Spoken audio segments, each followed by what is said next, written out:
¿Es cierto que Jesús vuelve pronto? Este es un tema tan importante y pertinente para el tiempo en que estamos viviendo, y hay tanto para decir al respecto que será tratado en 3 partes, una cada semana. La primera tratará acerca del escepticismo y la incredulidad de muchos que creen que tal evento tan sobrenatural y extraordinario es algo increíble, imposible de cumplirse.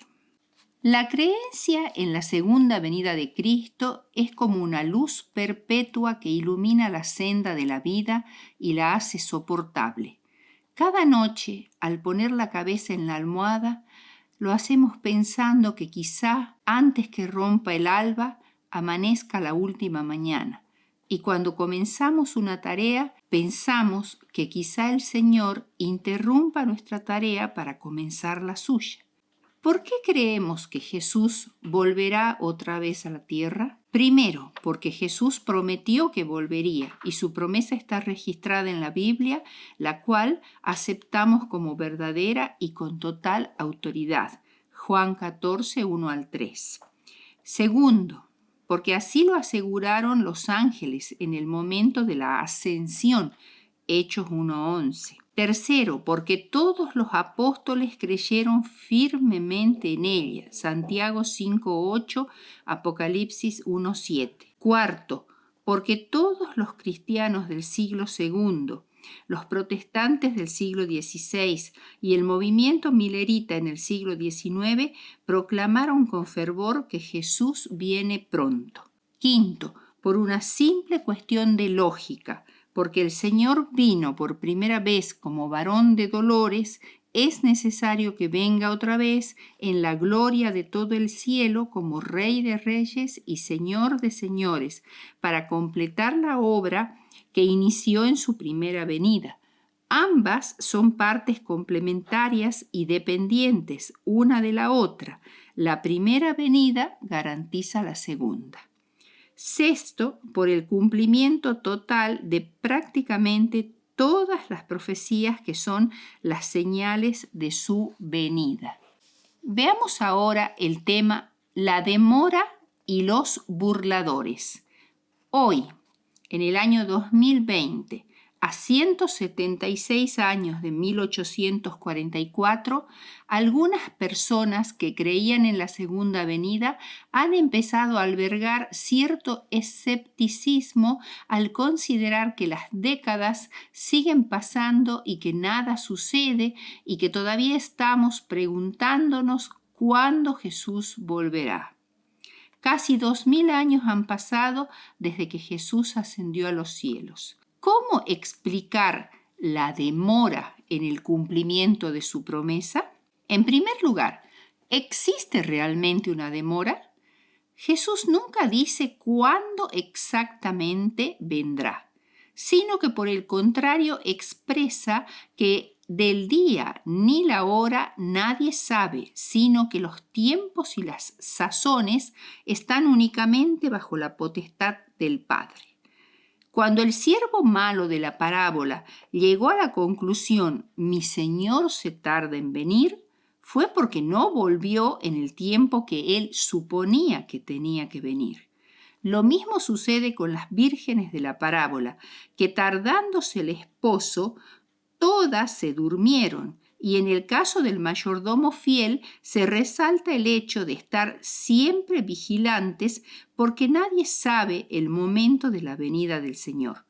Por tanto, la demora es más bien una demora aparente, ya que está en nuestra concepción del tiempo y de nuestra fugacidad como seres mortales.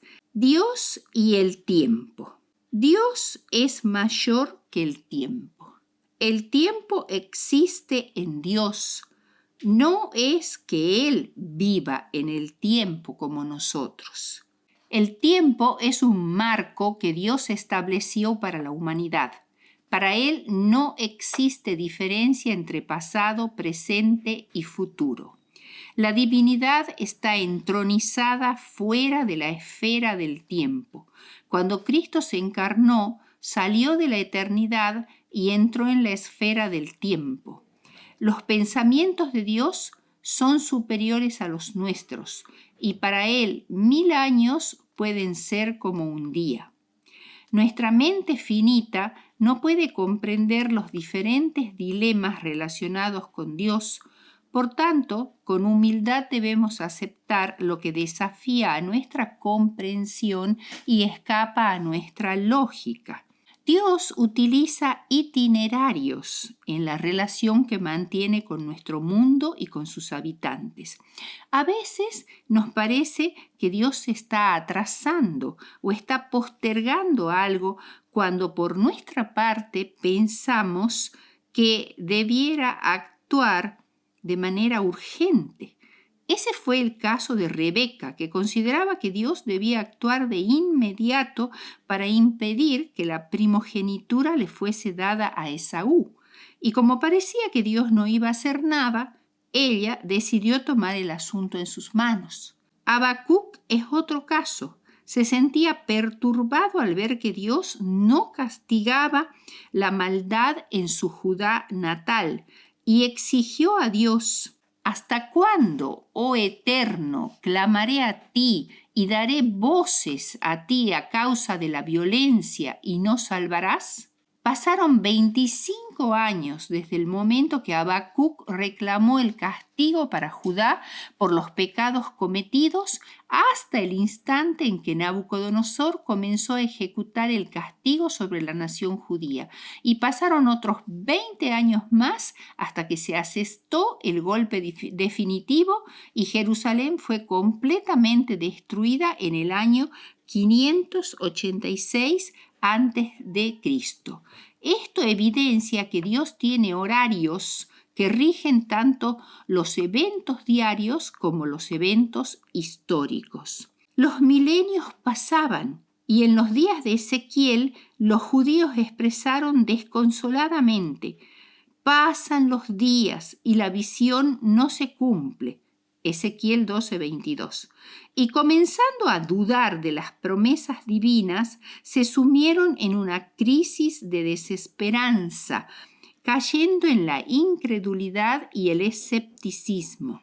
Pero en el concilio celestial había sido determinada la hora en que Cristo había de venir. Y Daniel, contemporáneo de Ezequiel, anunció el momento en que el Mesías ingresaría en la historia.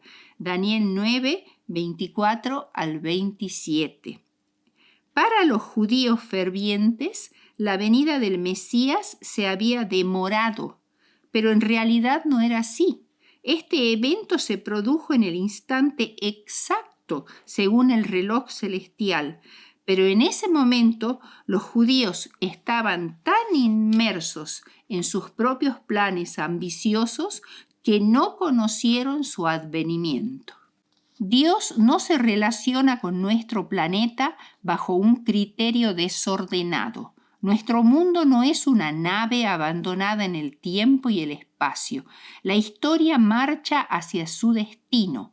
En medio de la lucha y el tumulto de las naciones, aquel que se sienta por encima de los querubines dirige aún los asuntos terrenales. Dios dirige todo para la ejecución de sus propósitos, que no conocen premura ni demora.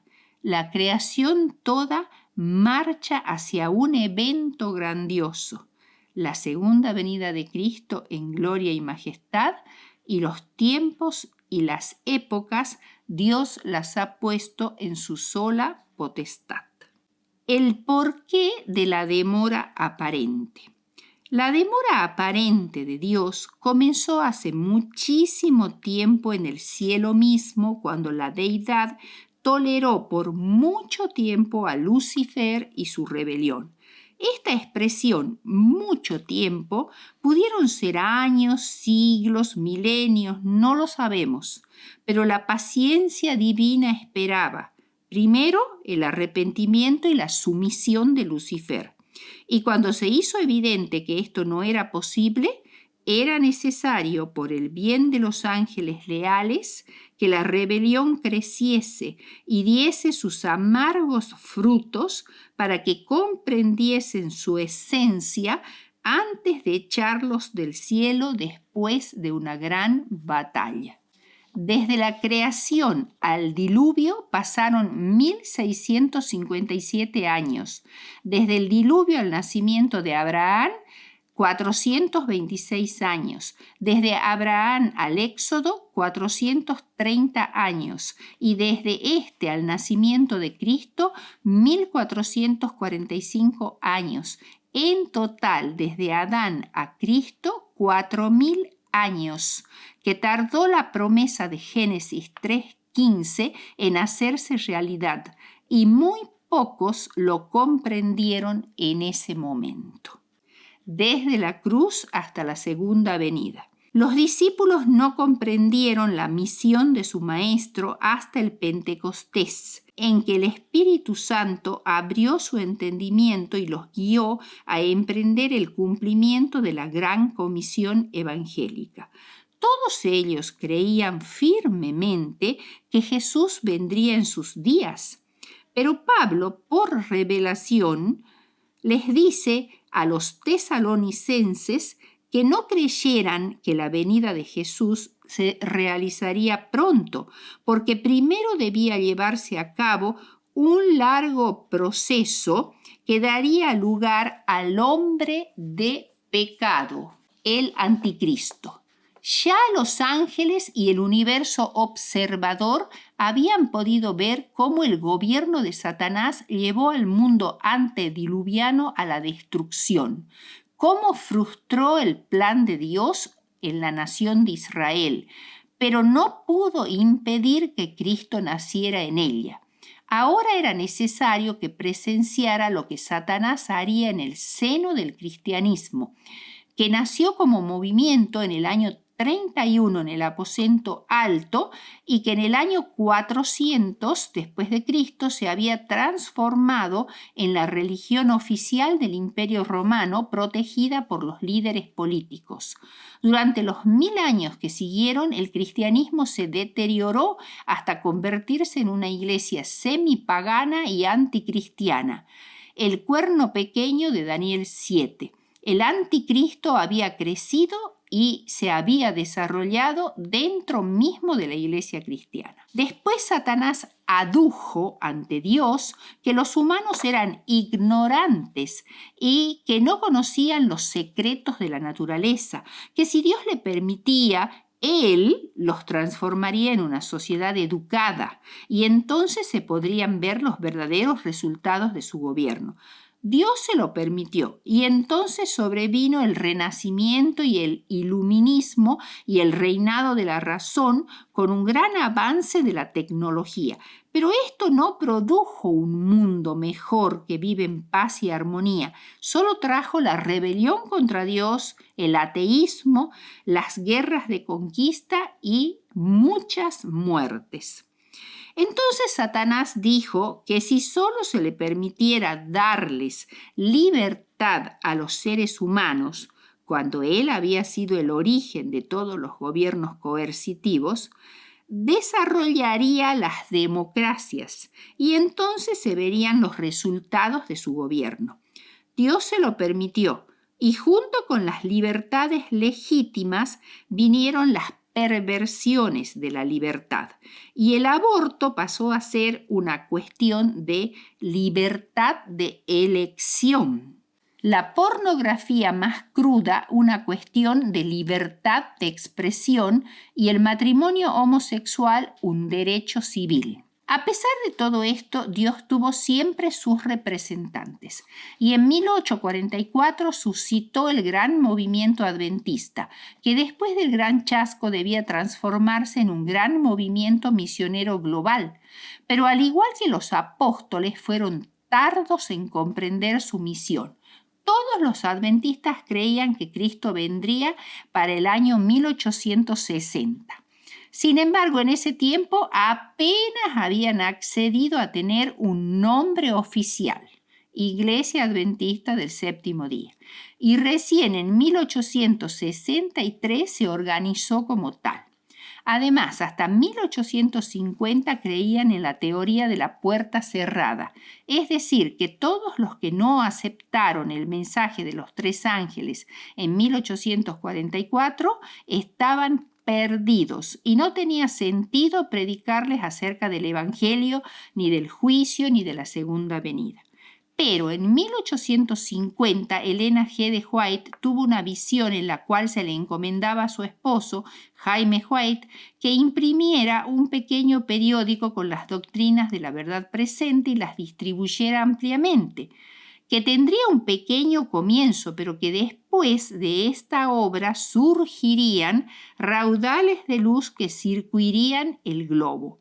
Fue recién entonces que se convirtieron en adventistas de la puerta abierta y se comenzó una obra misionera extraordinaria, primero entre los protestantes de Estados Unidos, luego se hicieron llegar folletos aislados a Europa, hasta que John Andrews fue enviado oficialmente como primer misionero a Europa, especialmente a Francia y a Suiza, en 1874. En 1900 ya había presencia misionera en cada continente, excepto la Antártida, y grandes misioneros como Leo Halliwell y su esposa Jessie iniciaron la obra médico-misionero en la lancha Luceiro a lo largo del Amazonas, y Federico y Ana Stahl hicieron una gran obra en el Perú. En 1880, la membresía total de la Iglesia Adventista era de 3.300.000 personas. En 1982, con el plan de 1.000 días de cosecha, se agregaron 1.108.000 miembros. En 1982, en el Congreso de Luisiana, se agregaron 2.300.000 miembros y a fines de 1990 se duplicó el número a 6.600.000. En 1990, en el Congreso de Indianápolis, se crea el Departamento de Misión Global, que detecta los grupos étnicos en diferentes países no alcanzados y trata de abrir obra en ellos mediante misioneros voluntarios, especialmente en la ventana 1040, que incluye países muy pobres con escasa presencia de cristianos y donde la mayoría de los habitantes son musulmanes, budistas, hinduistas o animistas. A partir de 1960 se empezó a tener misioneros universitarios que ofrecían un año de su vida estudiantil como misioneros voluntarios, y posteriormente se amplió el voluntariado a jóvenes, adolescentes o adultos mayores por meses o semanas.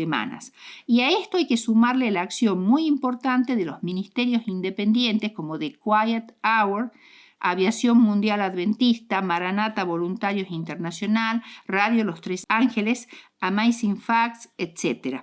En el año 2017, la membresía superó los 17 millones de adventistas.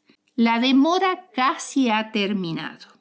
Desde 1844 en adelante es apropiado decir que Cristo viene pronto, y el tiempo que ha pasado desde entonces hasta hoy, que es alrededor de 170 años, es un periodo de tiempo corto desde la óptica de Dios y de la historia del gran conflicto.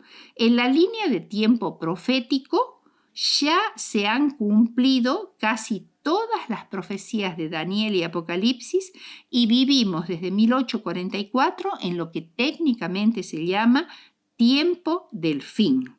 Hay 5 señales que apuntan específicamente al pronto regreso de Jesús. Primero, el Evangelio predicado a todo el mundo. En el año 2000 a.C., algunos mineros que trabajaban en las minas de turquesa del monte Sinaí inventaron la escritura alfabética, lo cual fue algo providencial, ya que permitió leer y escribir de una manera mucho más sencilla que si se hubiera usado la escritura jeroglífica egipcia o cuneiforme sumeria. De hecho, esta escritura alfabética fue la que usó Moisés para escribir el Génesis. En el año 1455 después después de Cristo, Johannes Gutenberg inventó la imprenta de tipos móviles, que hizo posible el lanzamiento de la Reforma Protestante a toda Europa en tiempo récord para esa época. Las 95 tesis de Lutero, originalmente escritas en latín, fueron traducidas a los idiomas europeos y en 2 semanas habían sido distribuidas copias en toda Alemania y en 2 meses se habían esparcido por toda Europa. Dios tomó la iniciativa de Lutero en sus manos e hizo mediante la imprenta lo que hubiera sido imposible de otra manera. Tecnología actual. En 1876, la invención del teléfono, perfeccionado hasta el actualmente teléfono celular, ha permitido que las personas se puedan comunicar con cualquier lugar del mundo en minutos. Esto ha supuesto un desarrollo tecnológico increíble para la difusión del Evangelio. La radio, inventada a fines del siglo XIX, ha permitido llegar a lugares inalcanzables de África y Latinoamérica con programaciones en su propio idioma. La televisión, los viajes en avión que permiten a los misioneros estar en cualquier parte del mundo en 24 a 48 horas, Internet ha tenido un impacto increíble en la forma de predicar de la Iglesia Adventista. Esta es realmente una señal que nos asegura la pronta venida de Cristo, porque ha acelerado y globalizado la forma de evangelizar de una manera nunca antes soñada. Cristo dijo que el Evangelio sería predicado a todo el mundo y entonces vendría el fin, y el espíritu de profecía dice que los movimientos finales serán rápidos. Ciertamente sabemos que la cantidad de personas que falta evangelizar, hacerles llegar el conocimiento de la verdad, es enorme. Y humanamente hasta podríamos pensar que es imposible, pero con la ayuda de Dios, el cumplimiento de esta profecía, los movimientos finales serán rápidos, se hará realidad. Segunda señal, el espiritismo se ha difundido extraordinariamente. Las novelas de J.K. Rowling acerca de la saga de Harry Potter, con 6 novelas que han sido bestsellers internacionales que la han hecho millonaria y han sido leídas por casi todos los adolescentes y jóvenes de este mundo, como asimismo la serie de novelas Crepúsculo, llevadas al cine con un éxito nunca visto de Stephenie Meyer, que tratan de la magia y la hechicería por un lado y del vampirismo por el otro, a lo que hay que sumar la enorme popularidad de películas y miniseries de zombies, nos llevan a una escalofriante conclusión. El ocultismo es un bien de consumo, con mucha demanda en nuestros tiempos. Todo esto está contribuyendo enormemente a la difusión del espiritismo en la sociedad, que se basa en una existencia después de la muerte y en la comunicación de los vivos con los muertos. Es claro que al final del tiempo el espiritismo será la fuerza poderosa para unificar a los líderes del mundo en su lucha contra el pueblo de Dios y en la falsificación satánica de la segunda venida de Cristo, la obra cumbre del enemigo, un engaño casi irresistible. Todo este fenómeno se ha desarrollado desde mediados de la década de 1990 y, como dijo la señora White, avanzó desenfrenadamente en el tiempo del fin. Tercero, el poder creciente del papado y del ecumenismo. El periodo de supremacía del papado, con autoridad política y religiosa, se extendió desde el año 538 después de Cristo al 1798 después de Cristo, y posteriormente su poder fue disminuyendo debido a factores como el reavivamiento del conocimiento en Europa con la apertura de famosas universidades, por la Reforma Protestante en el siglo XVI, que significa el cisma más importante con el debilitamiento del poder y la autoridad del Papa, identificado claramente por los reformadores como el anticristo. También el iluminismo en el siglo XVIII, que fue la base del pensamiento humanista y secular, tuvo gran influencia en la disminución de su poder y finalmente promovió la Revolución Francesa, que bajo Napoleón fue el que envió al general Berthier a arrestar al Papa y llevarlo cautivo a Francia en 1798 y declarar terminado su reinado sobre los estados pontificios y el fin de su autoridad secular. Esto es lo que Apocalipsis describe como la herida de muerte de la bestia que surge del mar en su capítulo 13.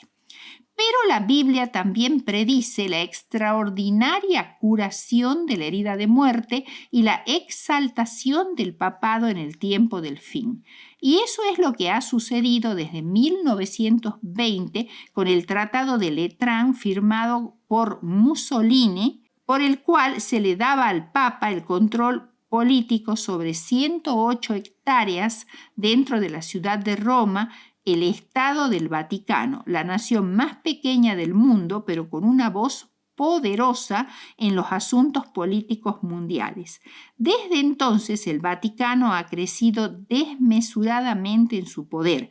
Desde Juan XXIII con su famoso Concilio Vaticano II, que aparentaba una apertura total al modernismo y a las otras iglesias a las que llamaba las hermanas separadas, y pasando por el Papa Juan Pablo II, que contribuyó como ningún otro a la popularidad del papado, que junto con el presidente norteamericano Ronald Reagan contribuyó activamente a la caída del comunismo.